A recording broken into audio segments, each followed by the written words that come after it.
Hey guys, welcome to week 31 update. I cannot believe that we're already at 31 weeks. It's kind of crazy to me. I know I say this every single update video, but time is just flying. Like, I don't know where this pregnancy is going, but it's going too quickly. And it's kind of funny because sometimes I'm like, oh, I just want her to be here, and then other times I'm just like, oh my gosh, like we are just flying by this pregnancy.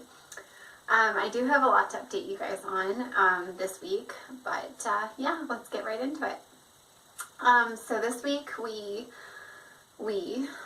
have had a lot of Braxton Hicks contractions, which, if you guys don't know, Braxton Hicks contractions are just practice contractions to get your uterus strong and ready for labor. And I feel like I'm getting them a lot earlier on in this pregnancy than I did with Aurora.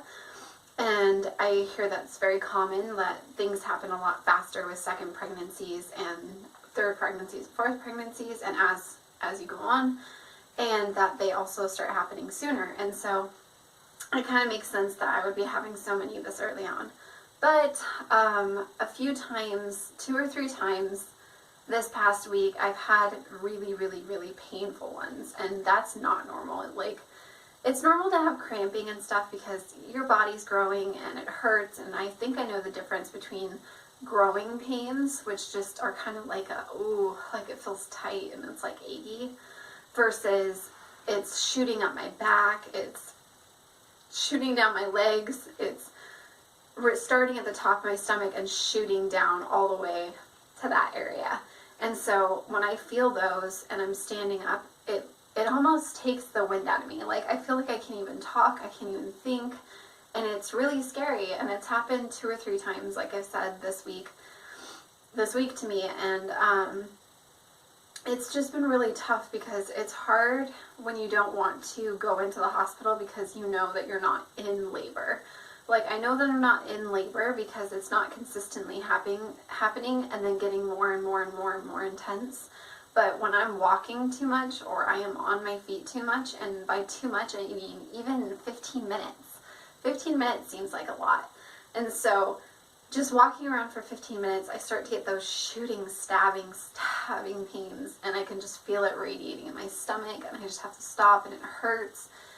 And it's also felt like my rib cage almost is just expanding, if that makes sense, like the pain up there.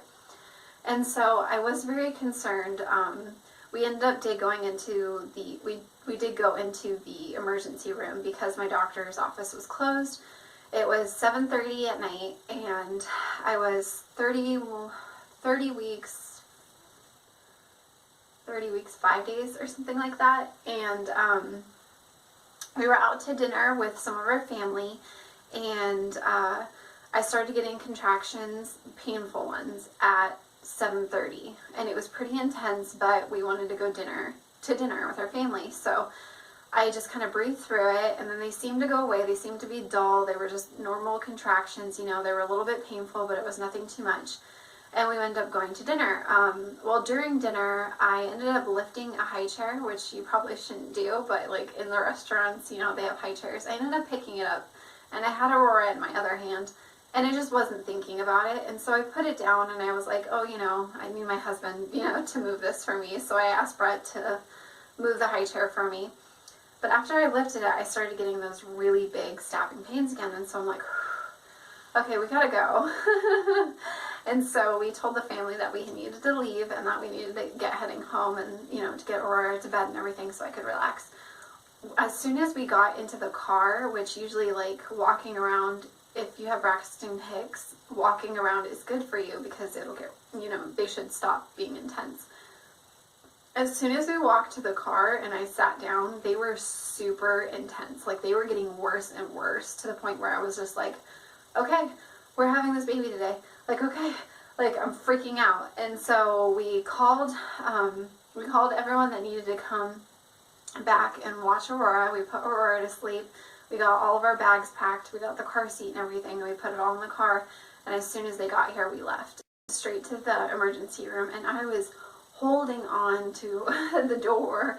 I was cursing, I was hurting, and it just kept intensifying, and it wasn't like one contraction for 40 seconds and then stop. It felt like I was in labor with my daughter again, because it was one after another, after another, after another, like constant pain, and then a severe pain, and then constant pain, and then a severe pain. And so it only takes us about 10 to 15 minutes to get to the hospital, so we rushed down to the hospital and we went in, and he had me chug, my husband had me chug a bottle of water, and as soon as we got to the hospital, the lady had us fill out the paperwork and update our information and everything, and I was starting to be able to breathe through them better, like the pain was starting to go away a little bit, and so I was like, okay, I'm finally feeling a little bit better, like this isn't hurting as bad anymore, this is good.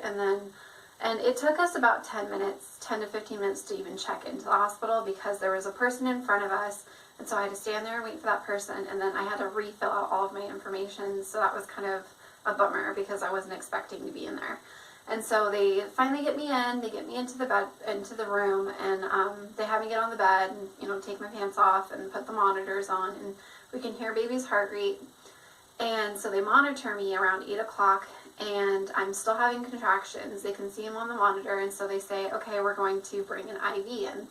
We're going to give you an IV and see if that, you know, slows things down a little bit and see how it goes. And so I sat there with the IV, and it was about 9 o'clock, and I don't know if you guys can still see it, but the IV actually ended up bruising my entire arm.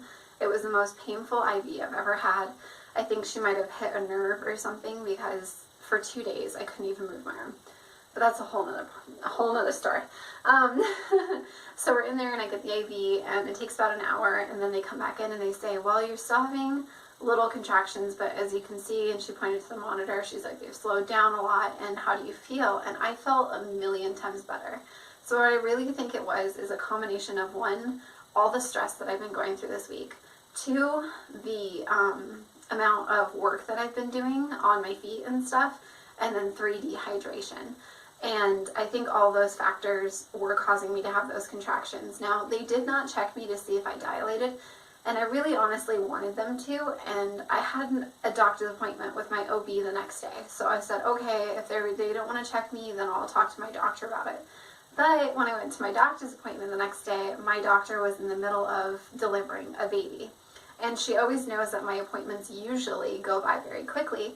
So she ended up coming over and saying, you know, I know you're really quick, so let's just be in and out. And, you know, how are you feeling? Like, and I told her about the emergency room visit. And then I asked her, I was like, should you check my dilation? And she was just like, well, you're not having contractions anymore, so I don't think so. And that was kind of hard, because it was like, well, did they do anything? Like, that's the thing that's been on my mind now, being 32 weeks, is, am I dilated? Like, I don't even know if I'm dilated, and I feel so much more pressure down there because baby is finally head down. So I'm like, I feel all this pressure. She's head down. You know, anytime she kicks at my ribs, I can feel her pushing down, and I'm like, I'm so scared that anytime that I exert myself even a little bit, that I'm going to start dilating, and I don't want her to come before 37 weeks. As much as I want to meet her, I don't want that to happen.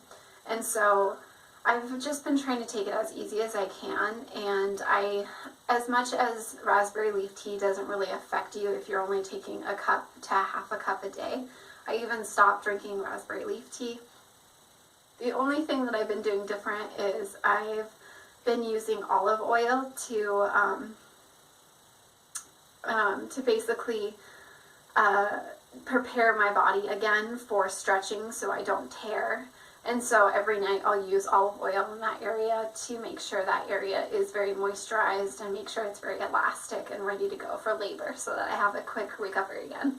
So hopefully that works this time around again. I'll have to let you guys know when I do go into labor, but I think that's it for this video, and thank you guys so much for watching.